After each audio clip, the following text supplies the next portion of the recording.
नमस्कार, स्वागत है आप सबका सुनील जीएस यूट्यूब चैनल पर। तो आज शुरू करते हैं हम मूल कर्तव्य। इससे पिछला वीडियो हमने डाले थे, आई होप आप लोग देख लिए होंगे।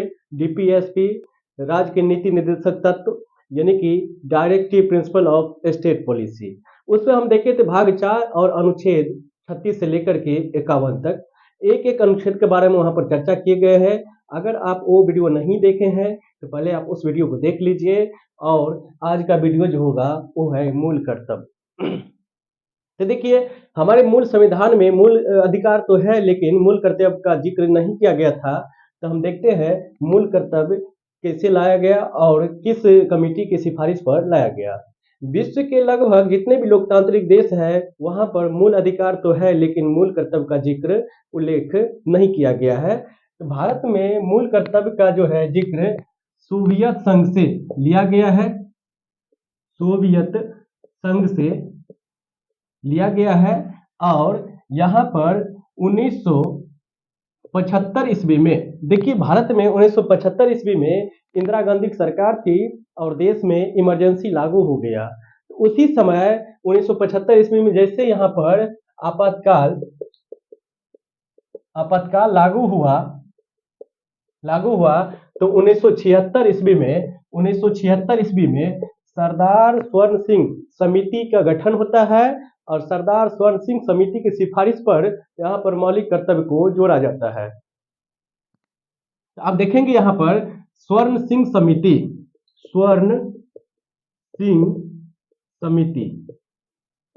का गठन होता है। स्वर्ण सिंह समिति का गठन होता है यहाँ पर, और स्वर्ण सिंह समिति के तहत यहाँ पर 10 मौलिक कर्तव्य जोड़ा जाता है। 10 मूल कर्तव्य यहाँ पर जोड़ा जाता है हमारे संविधान में, और इसको हमारे संविधान में जो जगह मिलता है संविधान के भाग 4 के क में इसे जोड़ देते हैं और संविधान का अनुच्छेद यहाँ पर 51 के क में उसे शामिल कर देता है। तो इस दृष्टि से आप देख सकते हैं मूल कर्तव्य जो है संविधान के भाग 4 के क्लॉज क और अनुच्छेद 51 क्लॉज क में इसे शामिल कर दिया गया है।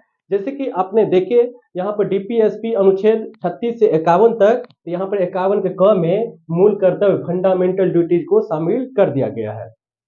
तो प्रारंभ में 10 मूल कर्तव्य जोड़ा गया था, लेकिन यहाँ पर देखो यहाँ पर जोड़ा गया है तो कहीं न कहीं यहाँ पर आप देखेंगे संविधान संशोधन हुआ है, ठीक है ना। तो जहां पर आप देखेंगे क्लॉज की बात हो रही है तो वहां पर कहीं न कहीं संविधान में संशोधन किया गया है। तो यहाँ पर जो 10 मौलिक कर्तव्य को जोड़ा गया है ये है 42वें संविधान संशोधन। 42वें संविधान संशोधन, तो 42वें संविधान संशोधन यहाँ पर 1976 ईस्वी में होता है और 1976 के तहत यहाँ पर 10 मौलिक कर्तव्य को जोड़ दिया जाता है। हालांकि एक और हम देखेंगे मौलिक कर्तव्य 86वें मौलिक कर्तव्य, यहाँ पर 86वें संविधान संशोधन होता है और 11वां मौलिक कर्तव्य को जोड़ दिया जाता है। तो 86वें संविधान संशोधन 2002 में होता है, 2002 में, और इसी के तहत 11वां मौलिक कर्तव्य फंडामेंटल ड्यूटी यहाँ पर जोड़ देते हैं। तो 10 फंडामेंटल ड्यूटी 42वें संविधान संशोधन 1976 के तहत यहाँ पर शामिल किया गया है, जबकि 11वां जो मौलिक कर्तव्य है वो 86वें संविधान संशोधन 2002 के तहत शामिल किया गया है। तो आप देखेंगे वर्तमान में फंडामेंटल ड्यूटीज की संख्या 11 है, जबकि प्रारंभ में कितना था, 10 था। तो ये चीज आपने देख लिए है। अब हम देखेंगे अभी जो वर्तमान में 11 मौलिक कर्तव्य है, इन 11 के बारे में आपको जान लेना है। तो चलिए हम शुरू करते हैं 1 से 11 तक में क्या है हमारा मौलिक कर्तव्य। तो देखिए यहाँ पर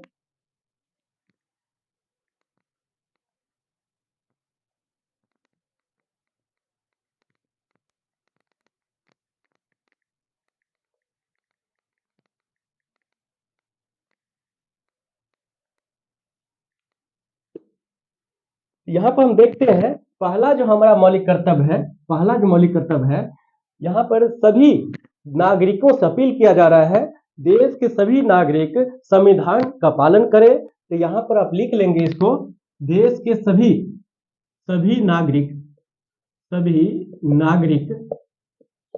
संविधान का पालन करें, और उसके आदर्शों और संविधान के आदर्शों, राष्ट्रीय ध्वज,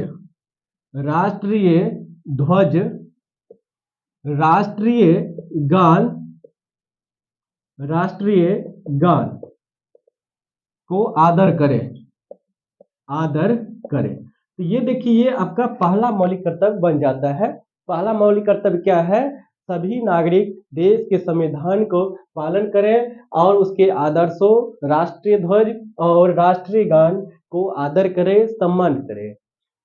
आपको जैसे कि पता होगा, राष्ट्रीय ध्वज 22 जुलाई 1947 ईस्वी को अपनाया गया था, जबकि यहाँ पर राष्ट्रीय गान यहाँ पर 24 जनवरी 1950 ईस्वी को अपनाया गया।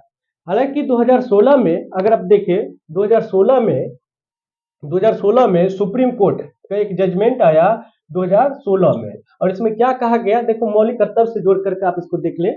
तो इसमें कहा गया, यहाँ पर सिनेमा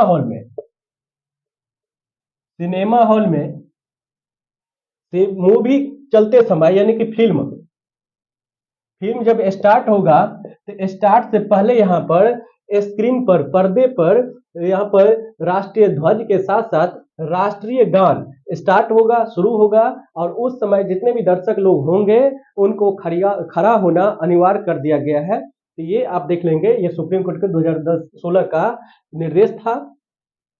तो अब देखेंगे, पहला जो है हमारा मौलिक कर्तव्य क्या था? सभी नागरिकों को संविधान का पालन करना है और संविधान के आदर्शों को, राष्ट्रीय ध्वज को और राष्ट्रीय गान के प्रति सम्मान एकदम से आदर पूर्वक करना है। चलिए अब दूसरा हम देख लेते हैं। यहाँ पर दूसरा क्या है हमारा मौलिक कर्तव्य, तो दूसरा देख लेते हैं।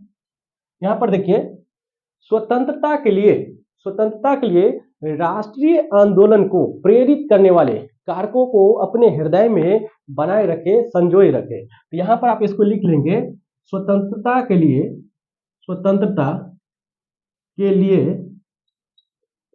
राष्ट्रीय आंदोलन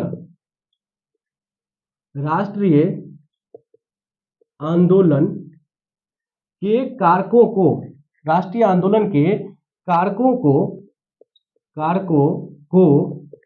अपने हृदय में संजोए रखे, यानी कि इनकी बनाकर रखे, अपने हृदय में बैठाकर रखे। किसके लिए? तो स्वतंत्रता के लिए राष्ट्रीय आंदोलन के कारकों को अपने हृदय में संजोए रखे। ये आपका दूसरा मौलिक कर्तव्य बन जाता है। जबकि यहाँ पर तीसरा मौलिक कर्तव्य अगर देखें, यहाँ पर भारत के संप्रभुता, एकता और अखंडता को यहाँ पर रक्षा करने की बात की गई है, एकता में बनाए रखने की बात की गई है। ये आपका तीसरा मौलिक कर्तव्य है। भारत की संप्रभुता, अखंडता और एकता को रक्षा करें या बनाए रखें। तो यहाँ पर देखिए, यहाँ पर अगर एकता का भंग कोई करता है, भारतीय एकता का भंग करने के लिए यहाँ पर भारतीय दंड संहिता आईपीसी के सेक्शन 153 के तहत दंडनीय अपराध है, दंड का प्रावधान किया गया है इंडियन पेनल कोड के सेक्शन 153 के तहत, अगर आप भारतीय एकता को भंग करने में अगर समर्पित है तो। यहाँ पर देखिए, तीसरा जो है मौलिक कर्तव्य, संप्रभुता, एकता और अखंडता को बनाए रखें, उसे रक्षा करें। ये तो तीसरा हो गया हमारा। और चौथा जो अगर देखेंगे यहाँ पर मौलिक कर्तव्य, चौथा है, देखिए चौथा यहाँ पर क्या कहता है, चौथा में अगर हम देखें यहाँ पर राष्ट्र की सेवा करें और आह्वान किए जाने पर देश की रक्षा भी करें। यहाँ पर आप देख लेंगे, ये चौथा हमारा मौलिक कर्तव्य है, राष्ट्र की सेवा करें और आह्वान किए जाने पर देश की सेवा करें। ये चौथा हो गया आपका मौलिक कर्तव्य। और यहाँ पर अगर हम आगे देखें, आगे अगर देखें पांचवा, तो देख लेते हैं पांचवा में।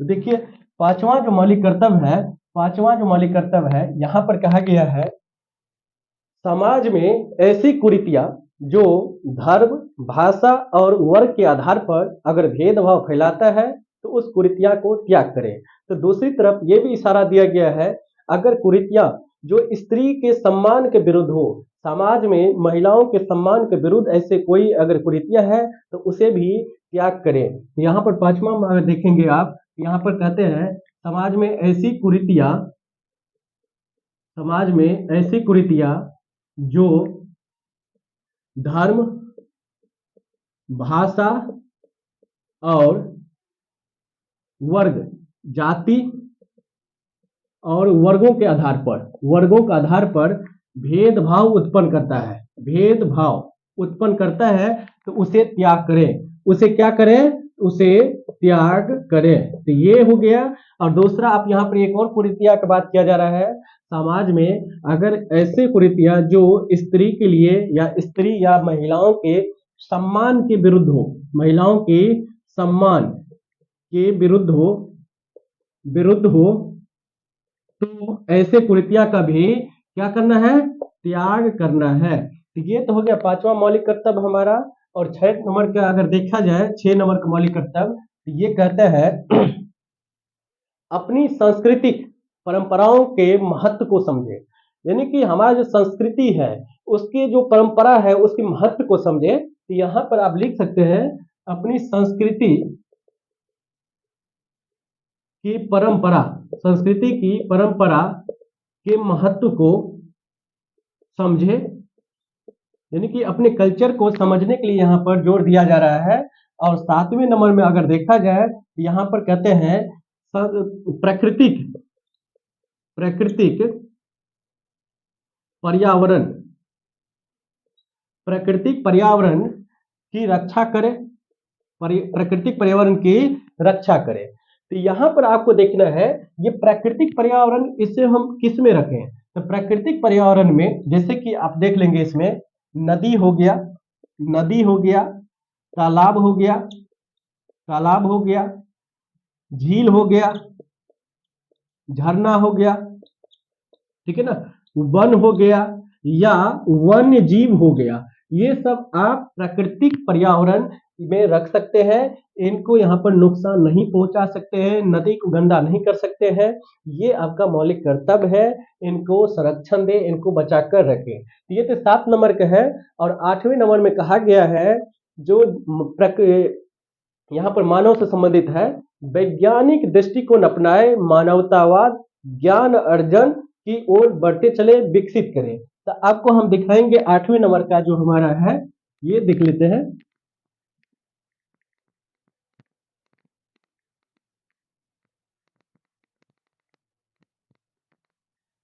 देखिए 8वां जो है, यहाँ पर 8वां कहते हैं वैज्ञानिक दृष्टिकोण, वैज्ञानिक दृष्टिकोण अपनाए, वैज्ञानिक दृष्टिकोण अपनाए, मानवतावाद, मानवतावाद ज्ञानार्जन, ज्ञानार्जन के विकास की ओर बढ़े, ज्ञानार्जन अर्थात विकसित करें। तो यहाँ पर देखिए किसी भी चीज को सीखने की यहाँ पर बात हो रही है।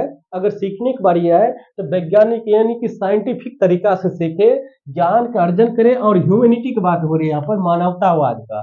ये आपको कर रहा है यहाँ पर विकसित करे, विकास की ओर चले।